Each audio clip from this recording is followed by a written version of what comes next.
Hello, guys and gals, and welcome to another episode of Unique Items. You guys are going to laugh at me, but I actually recorded this video a long time ago, and I didn't record it. After I had finished recording my Stormlash video and completely talking about everything, going over the item, and all that stuff, I realized I forgot to hit the record button. So here we go. Take two. So the Stormlash Scourge is actually a pretty amazing item. And I'm actually using it on a build right now on my Druid. And we'll talk about that a little bit later.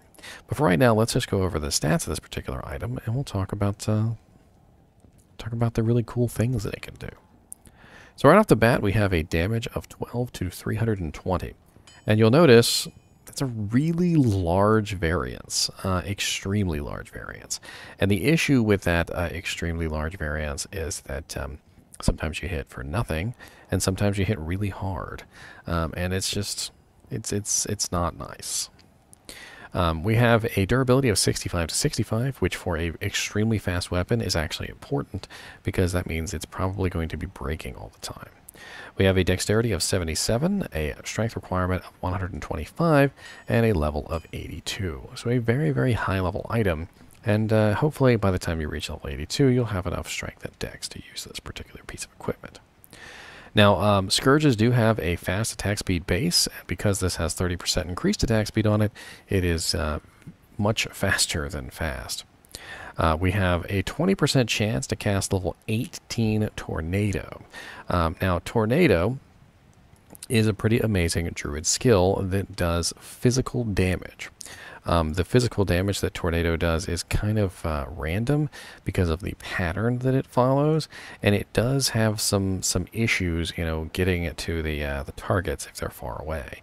But hopefully, if the monster you're fighting is close by, it will at least tag him once before he goes on its merry way. Now, at level 18, it does 251 to 273 damage. And the really cool thing about this is if you are a Druid, you can actually build your character to synergize the Tornado so that the Tornado does more damage. We also have level 10 Static Field. And level 10 Static Field is pretty amazing. Static Field is a sorceress skill that essentially allows the sorceress to reduce a monster's HP by 25%, depending upon their type. So it's, I believe it's actually 25% only on normal monsters, and it does diminish for the higher tier monsters like bosses and things like that. Since it is a lightning skill, it is also affected by lightning resistance, which is important to note. Lower resist and conviction will actually help out Static Field, but they will not help out Static Field in the negatives. So I don't really know why it works this way, but Static Field has a really nice effective increase in the amount of damage it does, down to 0% lightning resistance. But when it goes into the negatives of the lightning resistance, it gets really complicated, and it's something that you're going to have to research on your own. But trust me when I say that having a little bit of extra enemy lightning resistance, negative enemy lightning resistance, or low resist or conviction, they will help you a little bit. But it's, like I said, it doesn't actually cut the effect down below the negative percent. So it's not going to actually increase the damage of Static Field. All that it's going to do is allow Static Field to work at a more unhindered amount, which is essentially just the 25% that it originally says. So, you know, when a monster has resistances, things go down. There are some really advanced calculations out there if you'd like to take a look at them that have to do with Static Field. But if you are a melee character using this weapon, you're probably not going to have negative enemy lightning resistance or low resistance or conviction. So you're just going to be using it as is, which is important. So level 10 Static Field has a range of 9.3 yards, which is relatively large. To give you an idea of how big that is, Conviction Aura has a range of 13 yards, 13.3. which is not much bigger than the 9.3 yards on this particular skill. So not only do we have physical damage tornadoes that are coming out that are doing basically around like 280 damage a pop, and their AoE, we also have a static field which is going to be reducing the HP of monsters nearby, everything as long as they're not lightning immune, by a set percentage. Versus their lightning resistance. We also have a enhanced damage, which is very nice, of 240 to 300%, which is a fairly large amount of ED, and it is a 60% variable there, so 240 to 300. We also get a flat amount of lightning damage added to our attacks of 1 to 473, which is always nice to have elemental damage. Can help you bypass physical immunes. We have 33% chance of crushing blow, which is very similar to static field. It also affects the monster's HP in very much the same way. 25% versus normal monsters, 12.5% versus bosses, and 10% in PvP. Now, I did forget to mention the penalty on static field. So in normal difficulty, you can static a monster down to 1% life. In Nightmare difficulty, you can only static a monster down to 33% of their life, and in Hell difficulty, you can only static a monster down to 50% of their life. But keep in mind that 50% of a Hell difficulty monster's life is a lot of life. We also have plus 9 lightning absorption, and lightning absorption is a very nice effect which will essentially heal you for the same amount of damage that you would have taken. So if you were to take 100 lightning damage, it would cut 9 off of the 100 and bring it down to 91. Then it would also heal you for 9, which would take the 91 down again to 82. So that lightning absorb can come in pretty handy in certain situations, like for instance versus gloams and things like that. We also have attacker takes lightning damage of 30, which I don't think most people really care about, and the 50% damage bonus to undead, which of course is going to be nice since you are a melee character. Now you can socket the Stormlash Scourge, and you can put some runes or gems or jewels in it. And I think what most people end up going for here is something like a 15% 40 or a Shale rune. Perhaps even some more Crushing Blow, or maybe an rune for some open wounds. Now the ethereal version has to be Zodded to be used. So if you do have the ethereal version, which does have 16 to 480 damage, so a nice little bump in damage there, you would have to take a Zod rune and socket that into it to make it worthwhile. The downside of the Zod rune is that you can no longer speed it up. So having a Zodded Stormlash Scourge is going to be slower than a Shaled Stormlash Scourge, or a 15% 40 ED Jewel Scourge. However, another bonus of having a Zodded Scourge is that it won't break. So, as I was talking about earlier, the 65 durability on this is relatively low, and as a fast attacking character like a Zeal Paladin, a Fury Barbarian, Frenzy Barbarian, a Fury Druid, those type of characters tend to burn through durability relatively quickly, and you won't find yourself in town so often repairing your weapon. Now, there are a lot of interesting builds that you can use this weapon for, and we're going to go take a look at some of them. I actually have a Druid online. His name is Gilbert. He was named after Hurricane Gilbert. The entire purpose of this Druid is to synergize the effects of Twister and Tornado that are on various items. And as you can tell, Stormlash Scourge has a very nice level 18 Tornado. And if you take a look at Tornado, Tornado says that it gains 9% bonus damage per level from each skill: Cyclone, Armor, Twister, and Hurricane. So if we were to run this up on a calculator real quick, what we could do is we could figure out how much damage it's supposedly doing. So at level 18, again, Tornado does approximately, it was like 280 damage. Yes, about 251 to 273. So let's take an average of 260.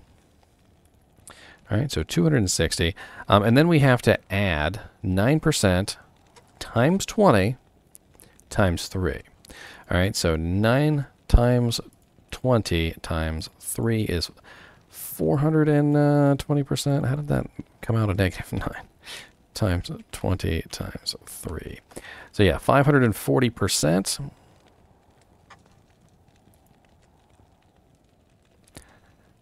540%. So we're going to take the 260, which is our average damage, plus 540% for a total of 1,664 per tornado, which is not bad. It's physical damage, and as you know, the tornadoes tend to be relatively random in the way that they pop out. It is on striking, which I may have failed to mention, which does actually mean I need to hit the target, which is important. So let's go ahead and we'll take a look at this, and you guys can make up your minds for yourself. Let's go and fight Shank and Eldritch. So with this particular build, I actually do have Hurricane. So what I'll do is I will cast my Hurricane first. Wait a couple seconds for the Werewolf to diminish. And then cast my Werewolf, and I will go at it. So as you can see, I'm running my Stormlash Scourge, which is using a 15% attack speed jewel. And you'll see the static pop up. The monster's HP will be diminished by that nice percentage. And these particular monsters that are immune to lightning don't have any effect. But as you can see, I really kind of like burned through that relatively quickly. I'm using quite a few items to support this build, though. Not only do I have the Tornado coming out of my Scourge, I also have the Tornado coming out of the Storm Chaser Scufftum, the Twisters coming out of the Rain, and I also have 2 Carrion Winds on for more Twisters.